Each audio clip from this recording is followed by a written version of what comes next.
Bir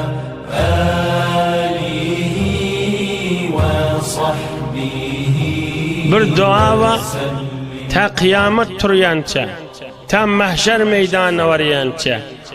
İnsanlığın fasığının fasığı da şu duanı etse kabul oluyordu. Bir dua var, müdaman asman o duadan çürüyüm açıkta.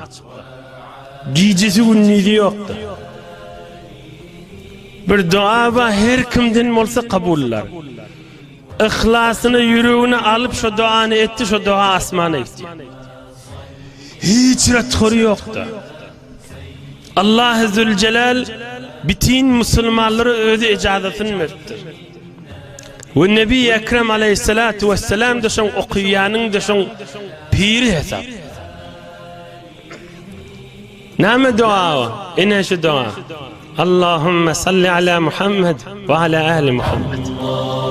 Her kim Nebi Ekrem Aleyhissalatu vesselam'a salam iyi verse, salavat iyi verse, her kim olsun, her yağdayıcı olsun, Müslümanlığın içinde fasıklığın fasığı olsun, anırdı bir bidere adam olsun, hemin yüreğine Nebi Ekrem Aleyhisselam yadına düşüp Allahümme salli ala Muhammed deydi, salavatı günce Nebi Ekrem Aleyhisselam'a eltiriyerdi. Ya Resulallah, falanin oğlu falani sana salam etti. Hiç vakit bir ret bulmayan bir büyük duadır. Nebi Ekrem Aleyhissalatu vesselam'a salam vermek, salavat vermek, dua etmeyen mi? Huday can, şefa ver. Huday can, şu benimle tevfik, hidayet ver. Huday ver. Muhabbetin son kalbine koy, dedesine, enesine.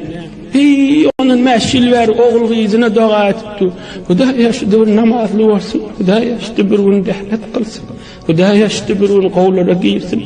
Hudaya bir gün şu mescitte var yerliğini göreyim. Hudaya şu bir ölmerken mescitten geliyerliğini göreyim. Dua ettin, şu duan sen yerinde nurlet ya, göğünde nurlet ya da. Sen adına bir nur bağdı. Feriştelin gözüne yansılattı.